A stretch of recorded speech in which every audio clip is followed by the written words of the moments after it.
सबको आपके अपने इस चैनल में। तो गाइस, इस वीडियो के ऊपर हम बात करेंगे बिटकॉइन के बारे में। साथ ही में हम यहाँ पर डिटेल्स में बात करेंगे पेप कॉइन के बारे में। अलॉन्ग विद दैट हम यहाँ पे बात करेंगे वजीरेक्स के बारे में। जैसे वजीरेक्स ने ऑलरेडी प्रपोज सेटलमेंट फाइल कर दी है सिंगापुर कोर्ट के ऊपर, तो इसके ऊपर भी ना इस वीडियो के ऊपर डिस्कस करने की कोशिश करेंगे। और अभी इंपॉर्टेंटली बात करेंगे कि वजीरेक्स यूजर्स को विड्रॉल कब तक मिल सकता है। ठीक है, तो ये सब चीज़ों को पूरा डिटेल्स में आपको जानकारी चाहिए तो वीडियो को बिना स्किप किए पूरा एंड तक ज़रूर से देख लेना। ठीक है, बाकी वीडियो में आगे बढ़ने से पहले मैं अपने भाइयों को यही रिक्वेस्ट करूंगा कि चैनल को अगर आप देखते हो ना तो चैनल को सब्सक्राइब भी कर देना और वीडियो को लाइक करना, ताकि मुझे और भी मोटिवेशन मिले आगे ऐसे और भी वीडियोस लेकर आने के लिए। ठीक है, एंड यहाँ पर अगर आप ट्रेड करते हो फ्यूचर में डेली बेसिस पे, मैं टेलीग्राम पे देखता हूँ कि ईच एंड एवरी पर्सन 99% ऐसे लोग हैं जो VIPs या फिर सर्विसेज बेचते हैं। मैं कुछ भी सर्विसेज या फिर VIPs नहीं बेचता, बिल्कुल फ्री ऑफ कॉस्ट में लास्ट 5 ईयर से टेलीग्राम पे सिग्नल भी प्रोवाइड कर रहा हूँ। ज्वाइन करना चाहते हो लिंक डिस्क्रिप्शन में मिल जाएगा, वहाँ से जाके ज़रूर से ज्वाइन भी कर लेना। एंड बिटगेट को भी ज्वाइन करना बिल्कुल भी मत भूलना, क्योंकि मेरा जो पर्सनल ट्रेड्स होती है, जो स्पॉट होल्डिंग्स होती है, सब कुछ मैं अभी इस टाइम पे बिटगेट के ऊपर ही कर रहा हूँ। लिंक आपको डिस्क्रिप्शन में मिलेगा। अगर आप मेरे लिंक से जाकर बिटगेट को ज्वाइन करते हो तो इन दैट केस आपको नियर अराउंड 100 BJT टोकन्स के आसपास फ्री ऑफ कॉस्ट में मिल सकता है। ठीक है, तो चलिए वीडियो को स्टार्ट कर लेते हैं ना। सबसे पहले वजीरेक्स ने जो यहाँ पर प्रपोज किया है plan to recover from the hack. अब इस टाइम पे उन्होंने यहाँ पर एक एप्लीकेशन सबमिट की है सिंगापुर कोर्ट के ऊपर, तो उसमें हमने पहले भी डिस्कस की थी। और अभी इस टाइम पे अगर आप देखोगे तो वजीरेक्स ने जो फाइल किया था सिंगापुर कोर्ट के ऊपर कन्वीन क्रेडिटर्स, ये एक्चुअल में यहाँ पर यही था कि अभी इस टाइम पे जो क्रेडिटर्स है जिनको पैसे देने थे, तो उसके लिए अभी क्या क्या स्टेप्स आगे आने वाले टाइम में लिए जाएंगे, बस इन्हीं चीज़ों के ऊपर ही उन्होंने यहाँ पर डिस्कस की हुई है। ठीक है, अभी इस टाइम पर राइट नाउ अगर आप देखोगे तो वजीरेक्स में ऑलरेडी यहाँ पर बहुत सारे लोगों के ओपिनियंस है कि वजीरेक्स पैसे नहीं दे रहे। बहुत सारे ऐसे भी लोग हैं जो वजीरेक्स के सपोर्ट में हैं। जो सपोर्ट में है उनका मुझे समझ में नहीं आता है कि मतलब ऐसे क्या चीज़ उनको दिखी जिसके कारण वो वजीरेक्स को सपोर्ट अभी इस टाइम पे कर रहे। मेरे हिसाब से देखो, एज ए यूज़र अगर मैंने पहले भी वजीरेक्स को यूज़ किया है, मेरा फर्स्ट कंसर्न यही है कि I am not here to hate somebody. मेरा फर्स्ट कंसर्न यही है कि मेरे जो पैसे आपने ली हुई है, आपके एक्सचेंज में जो पैसे मेरे फंसे हुए हैं, वो पैसे आप मुझे दे दो, दैट्स इट।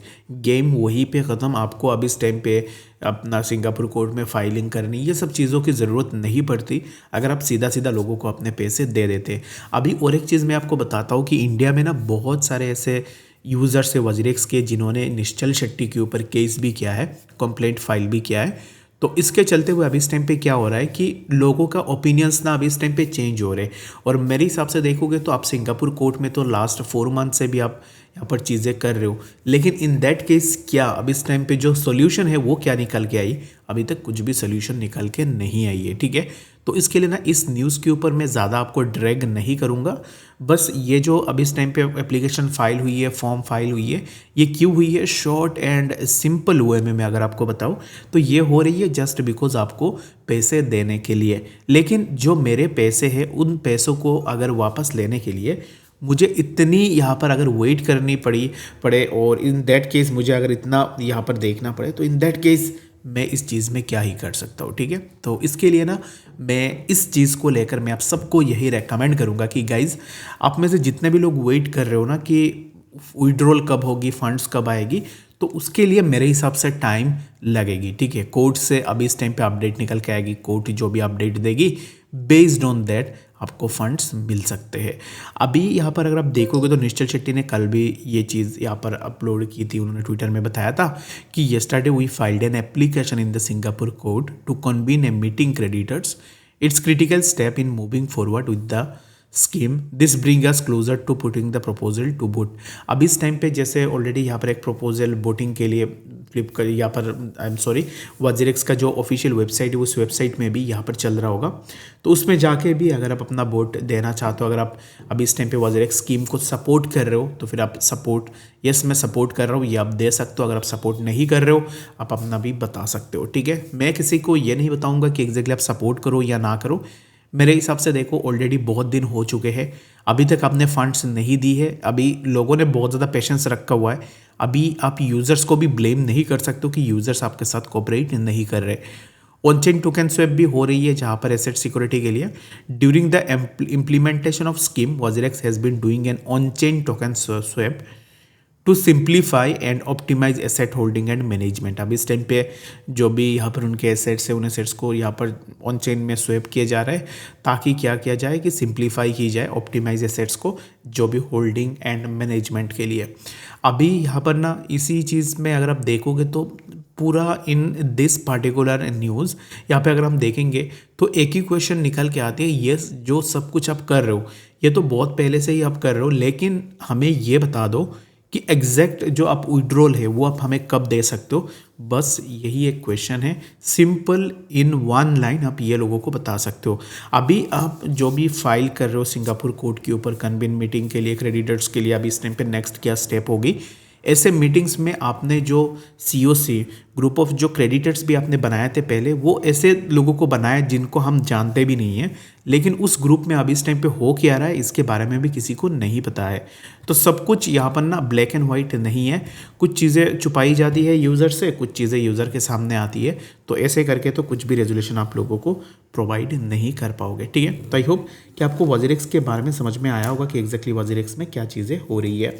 अभी बात करते हैं यहाँ पर नेक्स्ट कुछ ऐसे चीज़ों के ऊपर कि यहाँ पर ना अभी वॉजरेक्स में क्या यहाँ पर नेक्स्ट स्टेप हमें देखने को मिल सकता है।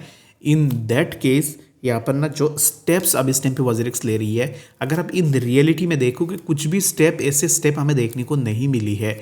जैसे मैंने और भी बहुत सारे एग्जांपल्स आपको दिए थे, जैसे विंजेक्स भी हैक हुआ था और भी एक्सचेंजेस हैक हुए थे, लेकिन उन्होंने क्या किया कि हैक को ना बहुत अच्छे से उन्होंने हैंडल कर लिया है। इस चीज़ को ज़्यादा अभी देखोगे वॉजरेक्स 4 मंथ हो चुके हैं, लोगों को पैसे नहीं दे रही है।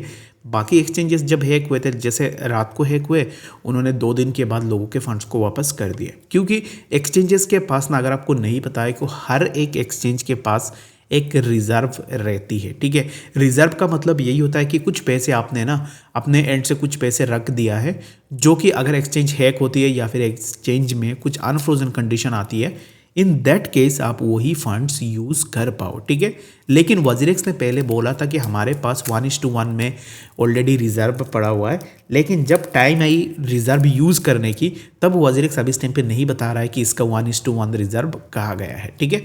तो झूठ वहीं पे ही आप पकड़ सकते हो, ये मैं खुद से नहीं बता रहा हूँ।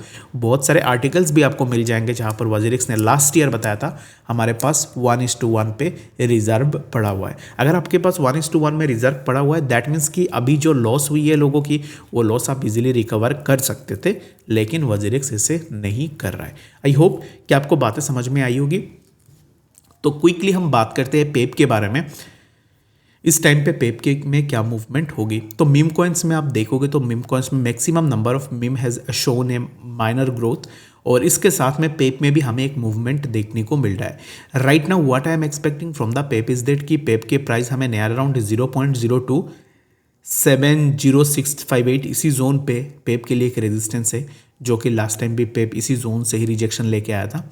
तो अब इस टाइम पे अगर प्राइस थोड़ा ऊपर जाएगी, then price will get a rejection from 0.0272 यहाँ से हमें पेप के लिए और एक बार रिजेक्शन देखने को मिलेगा। If the price of Pepe take a breakout of this particular zone, then यहाँ से हमें कंटिन्यूड ग्रोथ देखने को मिलेगी। बट फिलहाल के लिए हम यही एक्सपेक्टेशन लगाएंगे कि पेप के लिए यहाँ पर एक रेजिस्टेंस है, यहाँ से रेजिस्टेंस लेने के बाद हमें प्राइस में एक फॉल देखने को मिलेगी। आई होप कि आपको पेप के बारे में समझ में आ रहा होगा। बाकी आप पेप में एंट्री लेने का सोच रहे हो, राइट नाउ कुछ भी एंट्री नहीं बनेगी, जस्ट वेट कर लो। जब भी प्राइस इसी जोन के आसपास करेक्शन के लिए आ जाए, then you can make your buying on Pepe. Otherwise अभी इस टाइम पे आप वेट कर सकते हो।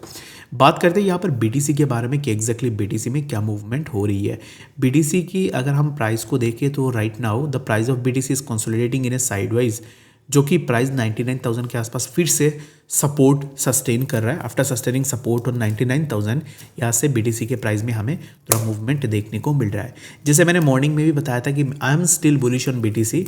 प्राइस में हल्का फुल्का अगर करेक्शन होती है, इट्स नेसेसरली नॉट इम्पोर्टेंट कि प्राइस बेयरिश हो चुकी है या फिर मार्केट में क्रैश आ जाएगी। हल्का फुल्का करेक्शन इसलिए होती है ताकि मार्केट में थोड़ा यहाँ पर जो भी सेलिंग प्रेशर है वो सेलिंग प्रेशर कम हो जाए और प्राइस में कंटिन्यूएशन ग्रोथ हमें देखने को मिले। बीटीसी में ये जो मूवमेंट मैं अभी इस टाइम पे एक्सपेक्ट कर रहा हूँ, I am expecting a move near around 1,03,000 के आसपास हमें अगेन BTC के प्राइस देखने को मिलेगा। बाकी आप क्या सोच रहे हो BTC को लेकर मुझे कमेंट सेक्शन में ज़रूर से बताना, और कुछ भी डाउट होगी कमेंट सेक्शन में भी बता सकते हो, उसके ऊपर भी मैं आंसर करने की कोशिश भी करूँगा। और मिलते हैं नेक्स्ट अपडेट्स के साथ, तब तक के लिए गुड बाय।